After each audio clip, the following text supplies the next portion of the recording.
It's only Annihilator against the clock. Falcon Sailster in pursuit. They're coming to the finish. O'Donnell going to work. Here's Annihilator. Here's the final time. 1:49 and 3. This is the fastest race mile in history. Hello, it's Bob Pandolfo, and welcome to my YouTube channel.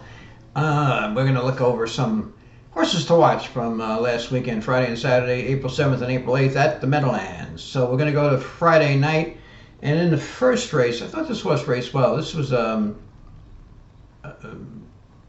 amateur driver race that they changed the name. I got a little confused there because they changed the name. That's right. They don't call it what they used to. But yeah, this is the amateur drivers. But Jonah, I thought, raced really well here. Had post A, got parked to the half. This was a nice effort. Only lost by 3 lengths. It's a good horse to follow up on. And then we're going to go to the 6th race. Now this race, okay, let's see here. And there was a horse in here on Burlington End that was claimed out of a really live barn by Cameron Capone. I don't really know a lot about him. I think he's a young guy, but he had success with another claim. In fact, he won 4 in a row with that horse. But this horse got used hard here. As you can see, he was out and he's parked past the 53 and 4 half. He claimed this horse out of $15,000 claimers and put him in this series. If he puts the horse back in for a tag, I think this horse can rebound here. We'd probably get a little better trip.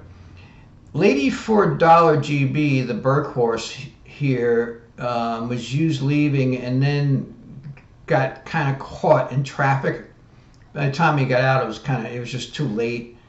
So this was not a good trip for Ladyford $GB. So I'll keep an eye on that one too. And then we're going to go over to Saturday night, and we're going to go over to the 8th race. Saturday night at the Meadowlands, April 8th. 10 Major looked tough here. I mean, I put him on top. Everybody put him on top. One of the top claiming barns controlled the pace.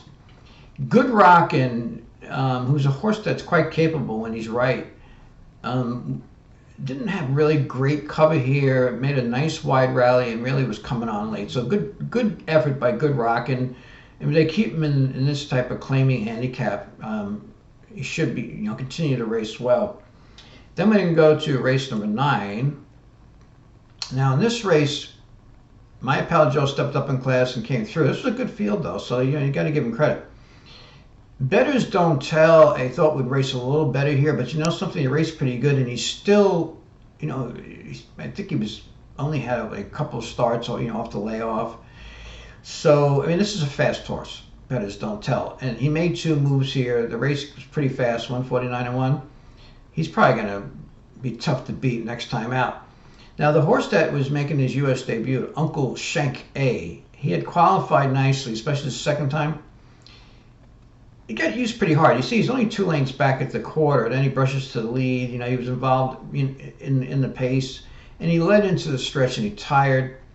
So I don't know if he was the favorite again, and an non-one is a 14,000. I don't think I'd be all excited about betting him. But he might drop in class off of this race. If he drops in class, it's probably going to be tough. I mean, I think he'll improve second time out in this country. This was like a pretty good tightener, and I think this horse has some ability. So let's go down to the 10th race. Now this was, of course, a very good field. The Open. Nicholas Beach, I thought he'd go to the lead here, and I picked him on top. He's a fast horse. The horse in here that is a good horse who's rounding into form is Pearlman. He saved ground here, but he was coming on like gangbusters at the end. So Pearlman, I think, is ready to win. And then there was a horse in here that had bad luck. Now this horse, Whole Lotta has been really sharp lately. I mean, he's been climbing the ladder. I thought he was in too tough here, to be honest with you. And he only lost by 2 lengths. And the thing is, he was trapped. He got out too late. So, maybe he can go with these at a price. I don't know. It depends. It depends who comes back into this next week too. I mean, probably Pearlman will be there. Burnham Boy, Nicholas Beach. You'd have to assume they're going to come back next week. But this time of year, you have to watch for horses coming back off layoffs because Now we're in a time of year where the good horses are coming back. Like Louis Pearlman, recently came back. And, a lot of times the horses that are fresh, their first, second starts back, have a class edge because these other horses that were racing during the winter weren't facing, the stakes quality horses. So you have to be careful about, watching these horses that could be overbet that were racing well during the winter. But I think Louis Pearlman's ready, and a whole lot of Lou. I mean, hey, this horse is sharp now. He had bad luck here. So anyway, those are some horses to watch from. I'll put their names down at the bottom, so this way you have a list of them. But let's see how it goes next weekend. Remember to subscribe to my YouTube channel. You can also click the bell, and then you're kind of notified every time you come into the YouTube when I have a new video up. But thanks for listening. This is Pandy, and lots of luck.